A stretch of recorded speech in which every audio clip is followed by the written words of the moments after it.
What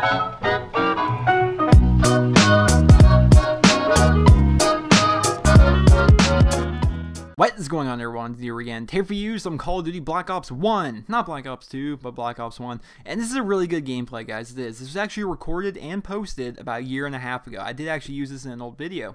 But it's such a good gameplay, and I honest to goodness feel as though it's my best gameplay I've ever recorded. And I wanted to share it with you guys, because those of you who are newly subscribed to me that maybe weren't around a year and a half ago, you haven't seen this gameplay. And I want this gameplay to be seen by everybody, because I consider this to be my best gameplay. You know, of all the games I've posted, of all the games I've played, I feel as though it's my best possible gameplay. And it kind of fits into this topic I want to discuss in this video, which is why we love and hate Call of Duty. And for a reason, I have this idea in my head that'll make a little bit more sense if I have an older Call of Duty game here being posted rather than a newer one. So hopefully you guys all enjoy it. But why we love and hate Call of Duty. So the biggest thing I see every year, and it happens every day that the game is out. Honestly, you can hear it anywhere. I mean, I'm sure if you go to a forum right now, you'll see at least one person say this, is that Call of Duty sucks because Call of Duty is the same thing every year. And I want to kind of explore that a little bit, if I may. So Call of Duty being the same thing every year. Let's go back to Call of Duty 4 and yeah, World at War as well. So to me, those games in essence were kind of more the same, really. You know, 3, 5, 7 kill streaks. You're very, very limited in the attachments you can use on your guns. Do I need to go over them? Submachine guns. You could use red dot, silencer, or ACOG. Take your pick. That's Call of Duty 4. You want to use submachine gun? Those are your attachments. Exact same attachments for the assault rifles, red dot, silencer, or ACOG, but you had to use, or you could use a grenade launcher. That's all you could use. That's all you could use. Sniper rifles, there were no attachments, with the exception you could put an ACOG on. That's it. That's what you got. You want to use a shotgun? What cool attachments do we have for a shotgun? Grip. That's all you get. You know, just the games themselves were pretty simple. Call of Duty 4 and World at War were very simple games. But when Modern Warfare 2 came out in 2009, that game innovated like crazy. It did. It basically, I don't think people realize as much of an influence as they have. You know, I don't think people realize how much the community influences the new games. I feel as though the Call of Duty developers, you know, Activision, Infinity Ward, Treyarch, whatever, I feel as though they take the most popular opinions in terms of feedback from the community and combine that with still trying to stay true to the simple Call of Duty formula to make the best game that they possibly can. When Modern Warfare 2 came out, one of the things people really didn't like, or one of the things they could have expanded on, were the kill streaks. You know, you were stuck at 357 in both COD 4 and World at War. That's what you had. That's what they do in Modern Warfare 2. First time we've seen a Call of Duty series, we have customizable kill streaks. No longer were we set to 357. No longer were we forced to use UAV, airstrike, and attack helicopter. No, now we have UAV, counter UAV, airstrike, attack helicopter, pave low, sentry gun, AC-130, chopper gunner, tactical nuke, emergency airdrop. You know, all these different kill streaks, and you can use whatever ones you wanted, whatever you want to use. That's part of the game.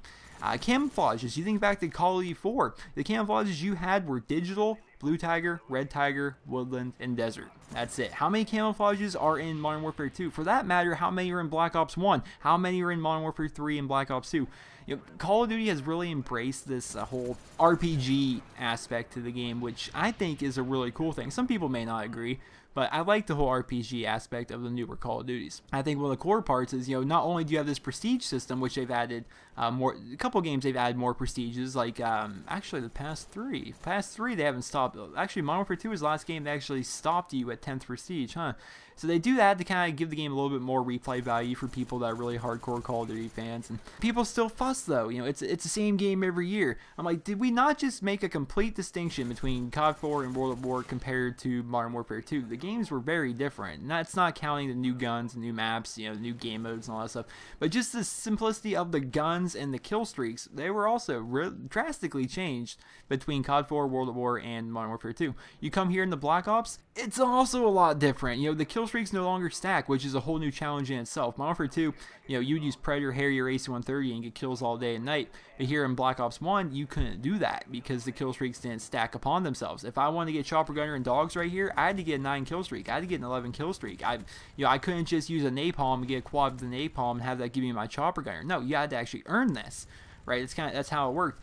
They actually implemented the whole COD point system, which was completely different. In Modern Warfare 3, they implemented this system where you level up your gun. Like, no longer is it just leveling up yourself, but you're also leveling up your guns, and that's how you earn your attachments and your camos. And did I mention that there are new attachments as compared to your simple red dot silencer or ACOG setup that you got from COD 4? You know, every year they try these different things in terms of kill streaks, in terms of camos, in terms of attachments, in terms of perks, and people are like, yeah, well, it's still the same thing. My idea is, what more do we want? You know, do we want jetpacks? Do we want extra body armor? Actually, we had extra body armor. It's called the ballistic vest. What do we want? Jet skis?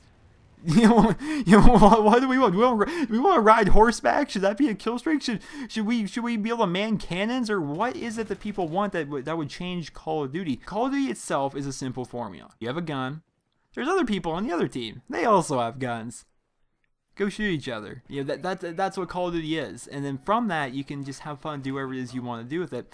And I think the reason I think that's why we love Call of Duty is, you know, people argue and they fuss that, you know, the game is the same every year, but I think that's the reason we love Call of Duty so much, is that there is this comfort when you play the game. You know, yeah, like we just established, every year there's these new unlock systems, there's new prestiges, there's new guns, perks, attachments, all this stuff, you know, kill streaks. But it's still the same basic formula, which is a good thing. But people fuss that there's no innovation in the game. But what else did we just establish? What else is there? You know, what kind of, basically the only innovation we have right now is to change around the things we already have to keep the same simplistic, comfortable Call of Duty formula we have.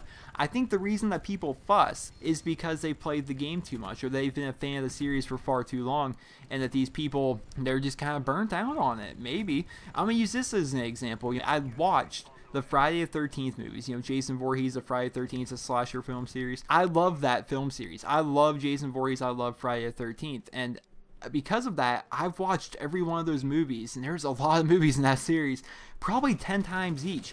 And one of the things, you know, this is something that not a lot of people would catch if they're just an average fan, but someone like me, it's watched each movie almost down to a science, like, you know, taking notes almost. Not really, but, you know, I notice these things.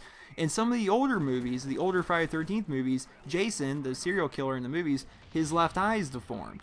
But in the newer movies, I should say, and a couple of them, his right eye is deformed rather than his left one. I'm like, how can you do that? That's so rare. You know, that's something that not a lot of people should notice or care about, really. But something like me, someone that's more of a hardcore fan, I did notice that. And I feel as though that's the problem that we have here in Call of Duty. I feel as though people play it so much and enjoy it. They won't admit it. They will never admit it. But they enjoy it so much that they play it to the point where they can pick out these kind of things, which I'm in that same boat. I could pick out every possible wrong thing with every single Call of Duty because I've played all that much. But I think that's the problem. I think that's why we love Call of Duty and why we hate Call of Duty, is because it's such a good game and it's such a good series that it's just that is what it is, I guess. You know, we love the game, we love the series, and we just look for different things to complain about, different, I don't know why, but I think we as humans have to look for something to complain about, to be perfectly honest. But I feel as though every Call of Duty has its own merit. As much as I hated Modern Warfare 3, that game did have its own merit. And Modern Warfare 3 was actually an enjoyable game for different aspects of it. One reason or another, it was still a fun game, even though I played to the point, I put so much time into the game that I knew every flaw within the game. I mean, I was 10th Prestige by Christmas in that game. And I think I knew every flaw within that game because I had played so much. And that I let all the flaws within the game kind of outweigh the positives of the game that, you know, maybe I would have enjoyed the first couple weeks from when I had it. So that's my video for you guys. Maybe you guys can take away something from this. I feel as though that's why we love and hate Call of Duty at the same time. And it's because it's a fantastic series and we love it too much. I think that's why we hate Call of Duty, is because we love it too much.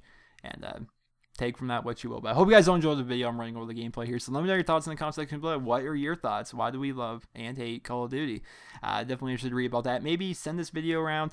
Maybe get some video responses out there or something. I don't know. I think it's an interesting topic. So hope you guys all enjoyed. Please don't leave a rating where you guys feel the video deserves. Oh, did I mention 93-1? Very good game. Have a great day, guys.